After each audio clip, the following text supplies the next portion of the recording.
ஒரு முறை ஒரு சிறுவன் தன் அம்மாவிடம் பலவற்றை கேட்டு ஒரே நச்சரிச்சிட்டான். இது அதை வாங்கி கொடு, இது வாங்கி கொடுன்னு சொல்லி தொல்லை பண்ணி அப்படியே கேட்கும்பொழுது அவங்க அம்மா கோவம் வந்துடுச்சு.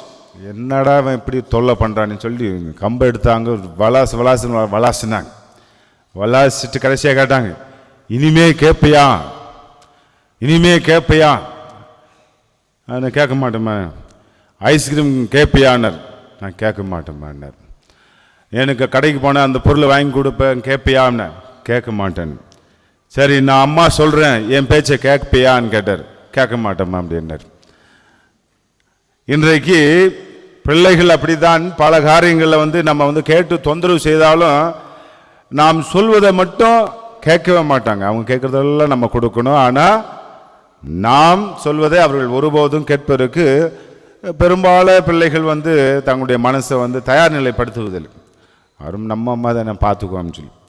அது போன்றுதான் ஆதாமுடைய கீழ்ப்படியாமையால் தான் இந்த உலகத்தில் பாவம் என்பது உள்ளே நுழைந்தது. ஆனால் அந்த பாவத்தை போக்க தந்தையாம் கடவுளுடைய மகன் இயேசு கிறிஸ்து அவர் சொன்னதை கேட்டார், கீழ்ப்படிந்தார்.